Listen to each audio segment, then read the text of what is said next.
So, guys, you know how much Christian Parker is putting into making this defense work. We are getting updates left and right on how this defense is improving, and we just got some good news. The Cowboys signed 2 defensive pieces to add more depth. And if you've truly been following this team for years, you'll understand exactly why this matters, because Christian Parker gives real importance to depth pieces. It's all about the strategy and the scheme he's trying to install here. And besides that, there's one more thing Christian Parker fixed that the Cowboys were honestly probably missing for years. And then I also want to discuss some bad news. But this bad news is not for the Cowboys or Cowboys fans. It's actually bad news for the media. Let's dive in. What's up, Cowboys? Welcome to the NFL Playbook, Cowboys. If you're new here, don't forget to hit that subscribe button. Alright, so let's start with these 2 new additions because I think people are sleeping on these moves, and they really shouldn't be. The Cowboys went out and signed Charles Snowden, a defensive end, and they also added Amar, who was with the UFL and the Houston Texans. Now, look, I know what some of you are already thinking. Here we go again, bargain basement shopping, right? But hold on. Before you go there, let me explain why this actually makes a lot of sense for what Christian Parker is trying to build here. So, Charles Snowden, the guy is 6'6", 250 pounds, from Silver Spring, Maryland, went to the University of Virginia. He's been in the league since 2021, played for the Bears and the Raiders. Last year, he had 3 sacks, and he's got 4.5 sacks total in his career. Now, I know that doesn't sound like a superstar number, but you know what, guys? That is exactly the type of player Christian Parker is looking for at this point. He's a young body, he's got NFL experience, and he's a guy who will come in here and fight for a roster spot. That's the energy you want in a camp battle. And then you got Amar, who is 6'3", 215 pounds, 26 years old, out of Georgia and Michigan State. He's played with New England, Indianapolis, Chicago, and then last year with the Houston Texans. Look, the Cowboys have always had a DNA when it comes to the receiver room. They like tall guys. They like guys with length, guys that can elevate and go get the ball.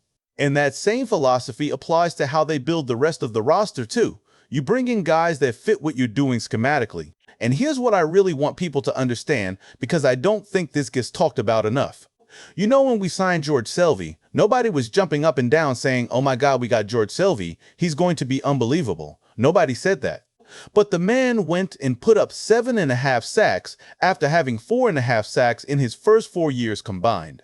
So, I mean, you just never know what a guy can do when he gets into the right system and he's surrounded by the right players. And that is honestly what Christian Parker is banking on right now.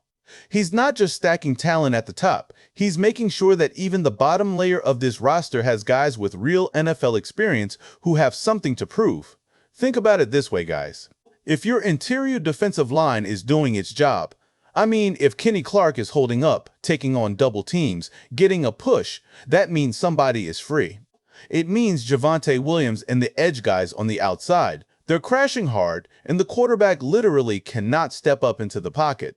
And when that happens, even a guy that you signed off the street, a depth piece, a journeyman, can look really, really good because the quarterback is releasing the ball early and the whole defense is feasting. That is the model. That is exactly what Christian Parker is trying to put together, and these signings, you know, they fit right into that plan. Okay, now let's talk about something that's been coming up all through minicamp, and I think it's honestly the most interesting football conversation around this team right now, and that is the green dot role. Who is going to wear that helmet with the green dot be the voice of this defense on the field process? The information from the sideline bark it out, make the checks. And keep 11 guys from looking like they're each solving a completely different problem? Because, guys, that is what happened last year, and I don't think we need to sit here and pretend otherwise. So right now, the names in the conversation are Jalen Thompson, DeMarvion Overshown, and Dee Winters. And here's the complicated part. Jalen Thompson has been praised as a really strong communicator, and Brian Schottenheimer has been high on that part of his game. But Thompson hasn't been out there practicing yet, and that is a real issue because the green dot can't be theoretical. You can't have a guy who's going to get the call and bark it out when he's not even on the field getting reps. That's just not how this works. Then you've got Overshown, who brings that personality, right? He's not a timid guy. He walks into a huddle, and you can just feel that he's not asking for permission to take control. But personality alone, you know, not enough to be a green dot guy. You've got to be able to process information extremely fast and then communicate it clearly, and then still go make your own play. That is a massive ask for somebody who has never done it in a real game before. And then Dee Winters. He admitted that he practiced with the green dot a little bit when he was in San Francisco, but he never played that role in an actual game. And I'll tell you, practicing it and doing it live when the crowd is loud and the offense is moving fast and shifting formations, that is a completely different animal. So honestly, right now, I think this is the most unresolved question on this entire roster. And the Cowboys need to figure it out before this thing starts for real. And this actually leads me perfectly into talking about what Christian Parker is doing here because all of this green dot conversation connects directly to the single biggest thing he's been trying to fix since he walked into that building, and that is communication. Guys, I cannot stress this enough. This was the problem last year. This was the thing that was making this defense look 5 steps behind every single play.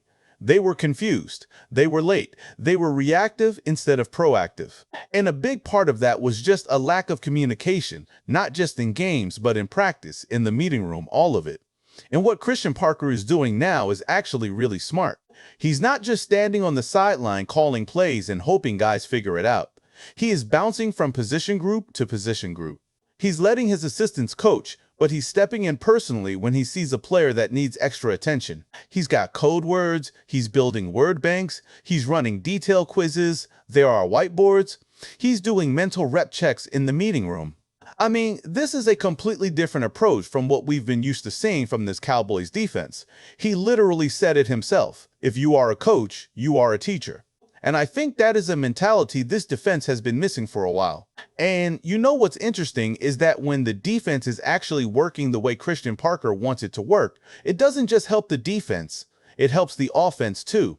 Because when both sides are practicing against each other at a high level, iron sharpens iron. That's exactly what Rashawn Gary said. You're practicing against Dak Prescott, CeeDee Lamb, George Pickens every day in practice, you're going to be sharper. And guess what? Those offensive guys are getting sharper too, because they're going against a defense that is actually making them think, actually making them work. And talking about offense, I genuinely believe Dak Prescott is walking into the best situation he has ever had in his entire career. And I'm not just saying that to hype things up. Think about what he actually has right now. His offensive line is as healthy and as good as it's been in years. We are talking about 3 first-round picks on that line: Tyler Smith, Tyler Guyton, and Tyler Booker. I mean, when was the last time we could say something like that? And then you've got CeeDee Lamb and George Pickens in the same wide receiver room. I mean, has Dak ever had a receiver combination like that? Because I don't think he has. George Pickens came in this week and immediately raised the energy level for everybody. And then you've got Jake Ferguson at tight end, who is a legitimate receiving threat at that position. And Ryan Flournoy is a guy that Schottenheimer is genuinely excited about. He talked about how Flournoy really took a step about mid-season last year and came back this offseason with just a completely different intent and focus. The sky is honestly the limit for that kid. So, the supporting cast around Dak right now is probably the deepest and most talented it has ever been, and this is also his second year in Schottenheimer's system. And that second-year familiarity, guys, that really matters. That's when quarterbacks start making the system work for them instead of the other way around. Now let me get to the last thing I want to talk about, because this one honestly made me laugh a little bit. So, you know how the talking heads in the media always need some kind of Cowboys drama to fill their content? Whether it was contract holdouts, workout bonus disputes, locker room issues, players going off on social media, there was always something, and all of that stuff, it fed the machine, right? It gave everybody something to argue about and generate clicks with. Well, guys, right now, minicamp is over. There is nothing, and I mean absolutely nothing in terms of drama. George Pickens came in, worked hard, said he's not holding in, not holding out, not holding anything. Dak Prescott stood up at his press conference and basically told everybody looking for problems that there are none to be found. We don't have contract standoffs. We don't have players skipping workouts. So this is basically a good news for this team. This is what a healthy, focused, well-coached football team looks like in the offseason. But for the media, for the talking heads who need the Cowboys circus to stay alive, this is a terrible 5 weeks. What are they going to do? Because there's nothing here, no drama, no storylines. Just a team that's working, building, communicating, and getting ready to play football.